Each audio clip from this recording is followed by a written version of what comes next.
નમસ્કાર વિદ્યાર્થી મિત્રો, હું છું ભાવેશ ગજેરા. ધોરણ 10 ની વિજ્ઞાન અને ટેકનોલોજીમાં મારી આ ચેનલમાં આપનું હાર્દિક સ્વાગત છે. આજે આપણે પ્રકરણ નંબર 1 નો સેશન નંબર 6 માં પ્રવેશ કરી ચૂક્યા છીએ. સેશન નંબર 6 ની અંદર પ્રકરણ નંબર 1 ની બાકી રહેલી એક લાસ્ટ પ્રક્રિયા ઓક્સિડેશન અને રિડક્શન પ્રક્રિયા વિશે આપણે આજના આ સેશનની અંદર અભ્યાસ કરીશું. ઓક્સિડેશન અને રિડક્શન પ્રક્રિયા એક કોમન પ્રક્રિયા છે. હવે એ જે પ્રક્રિયા છે એ પ્રક્રિયા દ્વારા આપણે કઈ રીતે પ્રક્રિયા થાય છે અને કયા પ્રકારની પ્રક્રિયાને આપણે ઓક્સિડેશન અને રિડક્શન પ્રક્રિયા કહી શકીએ એના વિશે આપણે પહેલા શરૂઆત કરીએ. તો એના માટે આપણને ચોપડીની અંદર પ્રવૃત્તિ નંબર 1.11 આપેલી છે. પ્રવૃત્તિ નંબર 1.11. આ પ્રવૃત્તિ નંબર 1.11 ની અંદર આપણને કીધું છે ચાઇના ડીશમાં 1 ગ્રામ કોપર લો. ચાઇના ડીશની અંદર લેવાનું છે આપણે 1 ગ્રામ કોપર. શુદ્ધ કોપર જો તમે જોવા જાઓ તો તપખીરિયા રંગનો ચળકતો પદાર્થ હોય છે. લાલાશ પડતો તપખીરિયા રંગનો ચળકાટ વાળો પદાર્થ હોય છે, એટલે એને આપણે કોપર કહીએ. બરાબર. હવે એ કોપરના નાના નાના ટુકડાઓ, કોપરની પટ્ટીના નાના નાના ટુકડાઓ લેવાના છે. ચાઇના ડીશની અંદર બાષ્પ વાટકી, ચાઇના ડીશ એટલે આપણે લાસ્ટ ટાઈમ વાત કરેલી છે અને ફરીથી કહું છું કે ચાઇના ડીશનો અર્થ પેલી આપણે ચા પીવાની કાચની જે રકાબી આવે છે એ.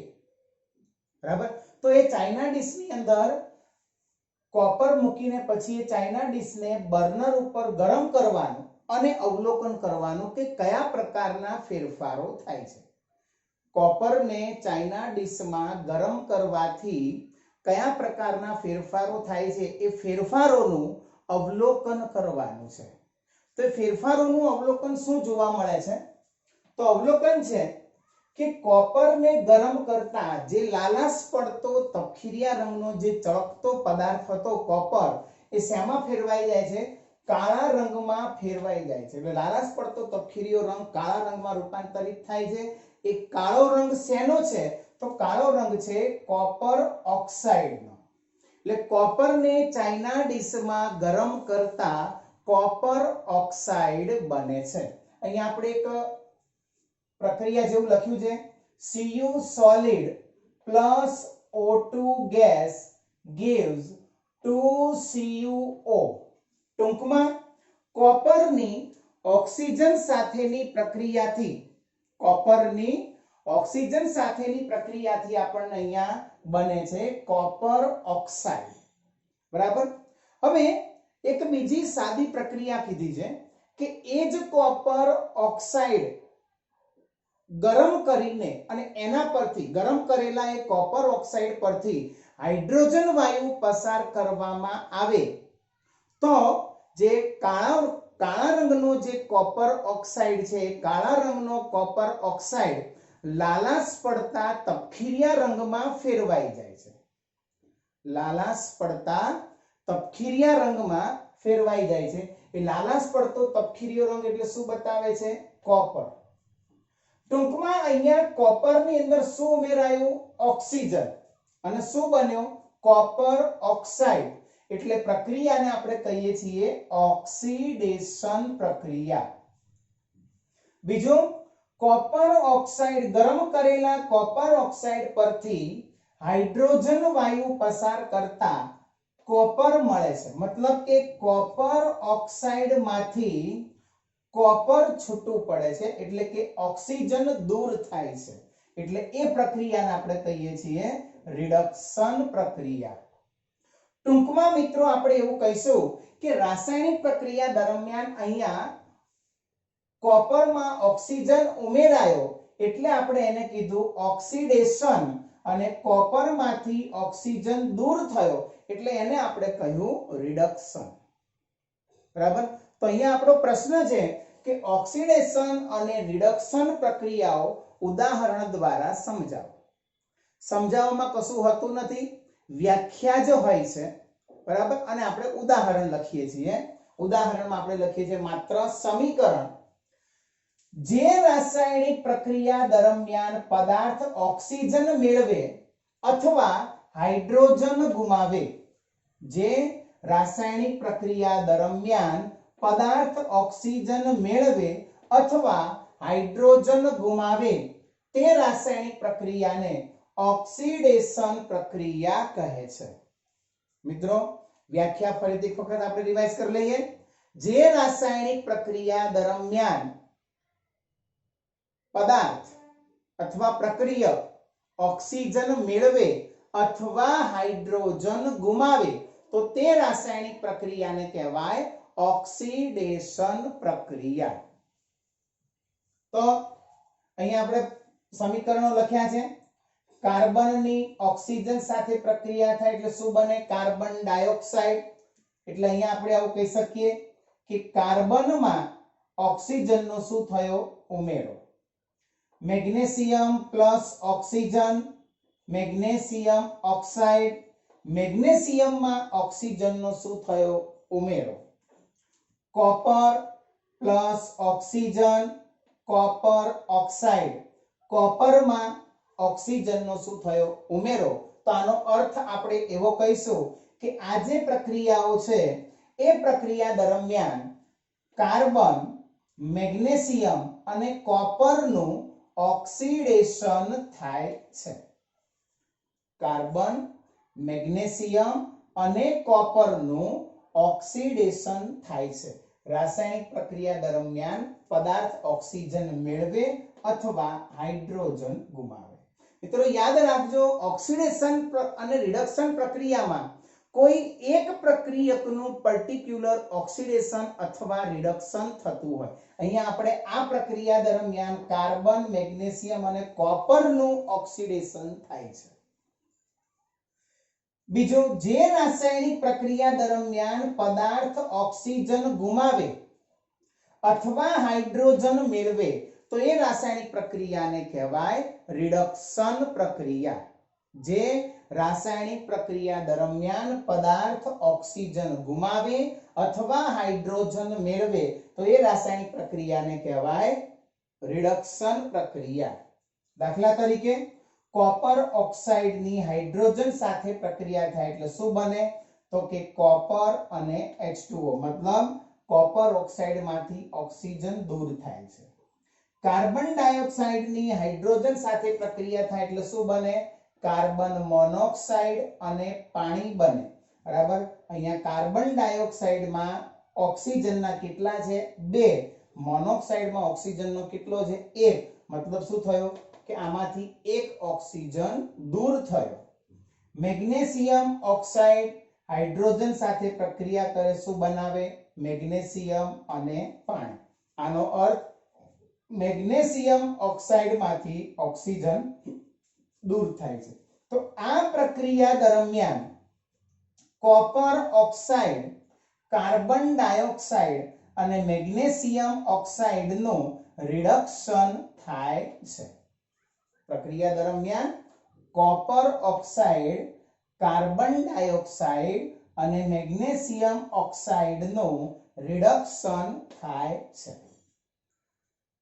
હવે ઓક્સિડેશન અને રિડક્શન પ્રક્રિયા લગભગ સાથે જ થતી હોય, કારણ કે બંને પ્રક્રિયાઓ એકબીજાની પૂરક પ્રક્રિયા. અમુક પ્રક્રિયાઓને બાદ કરતા લગભગ દરેક પ્રક્રિયાઓમાં ઓક્સિડેશન અને રિડક્શન પ્રક્રિયાઓ એક સાથે જ થતી હોય.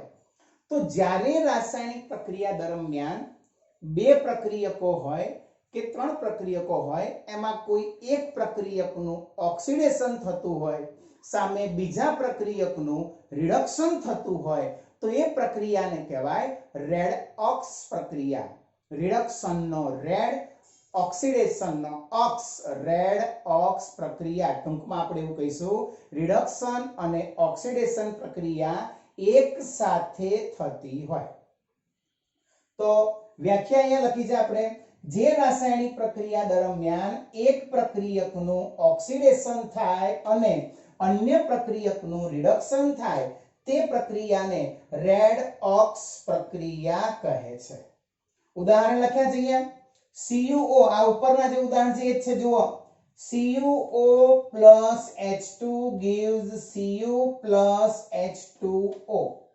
હવે અહીંયા કોપર ઓક્સાઇડ માંથી નિપજનું નિર્માણ થાય એટલે શું બન્યો કોપર મતલબ કે કોપર ઓક્સાઇડ માંથી ઓક્સિજન દૂર થયો તો એનું શું થયું કહેવાય રિડક્શન અહીંથી દૂર થયેલો ઓક્સિજન હાઇડ્રોજન સાથે જોડાયો એટલે હાઇડ્રોજન નું શું થયું કહેવાય ઓક્સિડેશન એટલે કોપર ઓક્સાઇડમાં કોપર ઓક્સાઇડનું આ પ્રક્રિયામાં કોપર ઓક્સાઇડનું રિડક્શન થાય છે હાઇડ્રોજનનું થાય છે ઓક્સિડેશન નીચેની પ્રક્રિયા ZnO+C એટલે carbon gives Zn plus carbon monoxide ઉપરની જેમ જ ZnO માંથી ઓક્સિજન દૂર થાય છે એટલે ઝિંક ઓક્સાઇડ નું કહેવાય રિડક્શન કાર્બનમાં ઓક્સિજન ઉમેરાય છે એટલે કાર્બન નું કહેવાય ઓક્સિડેશન નીચેની પ્રક્રિયા જુઓ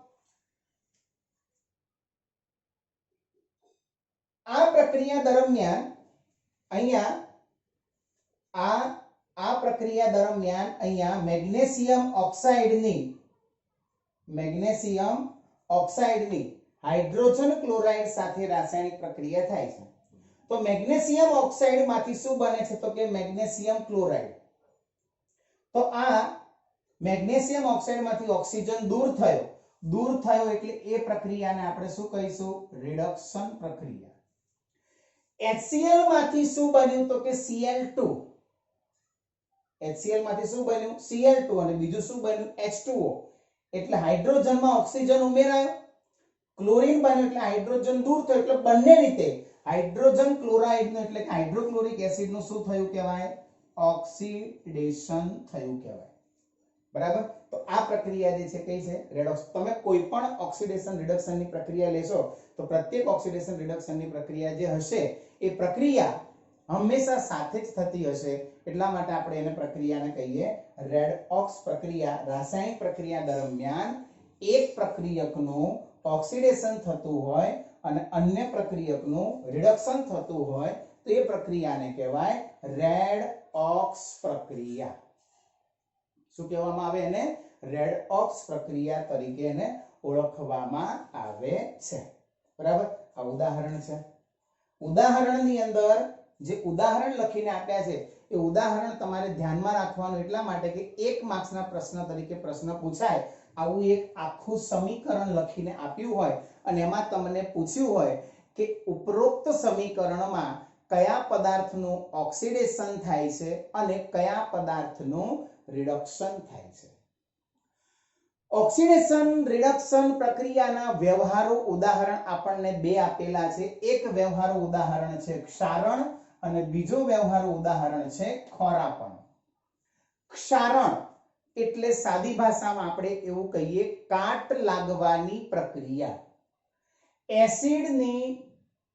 એસિડ અને ભેજની હાજરીમાં ધાતુ તત્વ પર કાટ લાગવાની ક્રિયાને ક્ષારણ કહે છે ક્ષારણની વ્યાખ્યા એસિડ અને ભેજની હાજરીમાં ધાતુ તત્વ પર કાટ લાગવાની ક્રિયાને ક્ષારણ કહે છે દાખલા તરીકે લોખંડને કાટ લાગવો ચાંદી પર કાળા રંગનું સ્તર જામવું તાંબા પિત્તળના વાસણો પર લીલા રંગનું સ્તર થવું આ બધા જે ઉદાહરણ આપ્યા એ ક્ષારણના ઉદાહરણ એટલે એવું નથી કે લોખંડ ઉપર જ કાટ લાગે છે ચાંદી ઉપર પણ કાટ એનો ચળકાટ ઝાંખો પડે ત્યારે ચળકાટ ઉપર શું થાય કાળા રંગનું સ્તર થાય તાંબા પિત્તળના વાસણ ઉપર લીલા રંગનું સ્તર થાય તો એ લીલા રંગનું સ્તર થવું એ તાંબાને કાટ લાગવાની ક્રિયા ચાંદી ઉપર કાળા રંગનું સ્તર થવું ચાંદી ઉપર કાટ લાગવાની ક્રિયા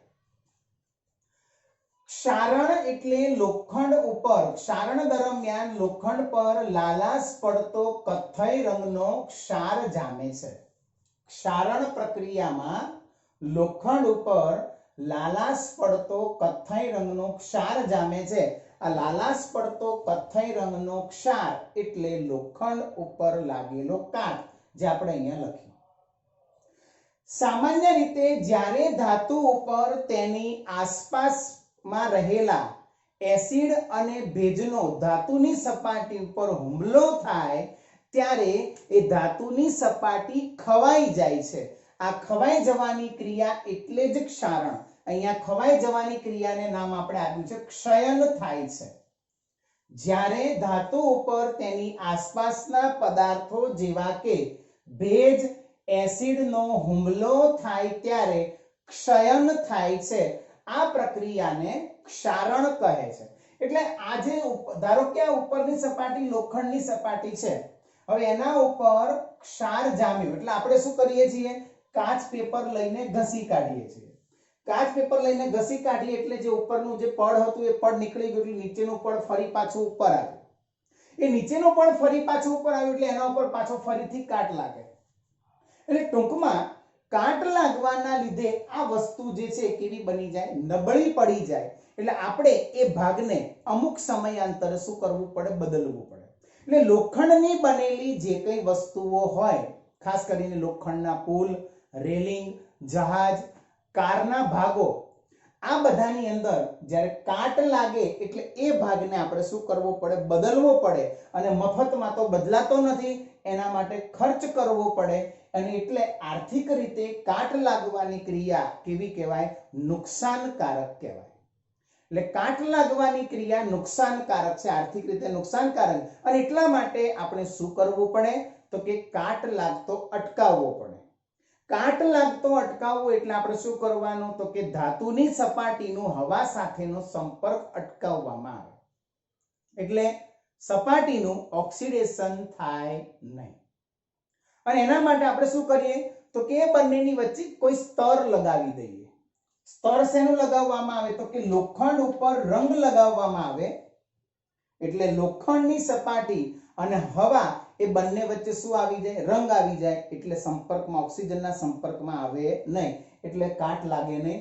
તેલનું સ્તર લગાવવામાં, ઓઇલ લગાવી દેવામાં આવે છે. નાના હથિયારો, ઓજારો જે હોય, હથોડી ને એવું બધું જેનો આપણે ઉપયોગ કરવાનો નથી, ચોમાસું આવી ગયું એટલે આપણે શું કરીશું? એના ઉપર ઓઇલ લગાડીને મૂકી દઈશું એટલે એને કાટ લાગશે નહીં. જ્યાં સતત પાણી આવતું હોય એવા ભાગો ઉપર વધુ સક્રિય ધાતુ ઝિંકનું સ્તર લગાવવામાં આવે.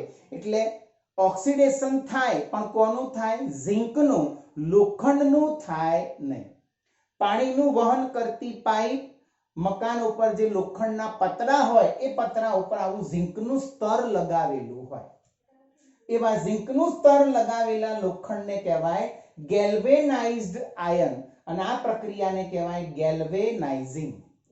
પ્રશ્ન થાય આપણો 3 માર્ક્સનો, ક્ષારણ એટલે શું? સમજાવો. એસિડ અને ભેજની હાજરીમાં ધાતુ પર કાટ લાગવાની ક્રિયાને ક્ષારણ કહે છે. દાખલા તરીકે લોખંડને કાટ લાગવો, ચાંદી પર કાળા રંગનું સ્તર જામવું, તાંબા પિત્તળના વાસણો પર લીલા રંગનું સ્તર જામવું. ક્ષારણની ક્રિયા દરમિયાન લોખંડ ઉપર લાલાશ પડતો કથ્થઈ રંગનો ક્ષાર જામે છે. જ્યારે ધાતુ પર તેની આસપાસના પદાર્થો જેવા કે ભેજ, એસિડનો હુમલો થાય ત્યારે ક્ષયન થાય છે. આ ક્રિયાને ક્ષારણ કહે છે. ક્ષારણ દરમિયાન લોખંડમાંથી બનેલી વસ્તુ, પુલ, જહાજ, કારના ભાગો, રેલિંગ પર કાટ લાગે છે. આથી તે ભાગ બદલવા વધુ ખર્ચ થાય છે અને માટે ક્ષારણ આર્થિક દ્રષ્ટિએ નુકસાનકારક છે. અટકાવવાના ઉપાયો: લોખંડ ઉપર રંગ લગાવવામાં આવે છે, તેલનું સ્તર લગાવવામાં આવે છે અને વધુ સક્રિય ધાતુ ઝિંકનું સ્તર લગાવવામાં આવે છે. આ વધુ સક્રિય ધાતુ ઝિંકનું સ્તર લગાવેલા લોખંડને કહેવાય ગેલ્વેનાઇઝ્ડ આયન. આ પ્રક્રિયાને કહેવાય ગેલ્વેનાઇઝિંગ.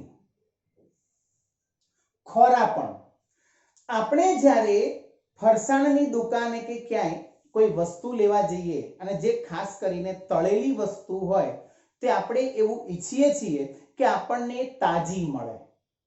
કારણ કે તળેલી વસ્તુ લાંબો સમય સુધી પડી રહે છે તો હવામાં એનો સ્વાદ અને ગંધ બંને બદલાઈ જાય છે. આ સ્વાદ અને ગંધ બદલાવવાની ક્રિયાને અહીંયા કીધું છે આપણે ખોરાપણ. ખારી સિંગ કાજુ બદામ લાંબો સમય સુધી ખુલ્લા પડ્યા રહ્યા હોય તેનો સ્વાદ બદલાયેલો તમે ઘણી વખત ચાખ્યો હશે, જોયો હશે એવું ના કહેવાય, ચાખ્યો હશે, બરાબર। તો તૈલી અને ચરબીજન્ય ખોરાકને હવામાં ખુલ્લો રાખતા તેનું ઓક્સિડેશન થઈ ખોરો બની જાય છે, આથી ખોરાકનો સ્વાદ અને ગંધ બદલાય છે। આ ક્રિયાને ખોરાપણું કહે છે।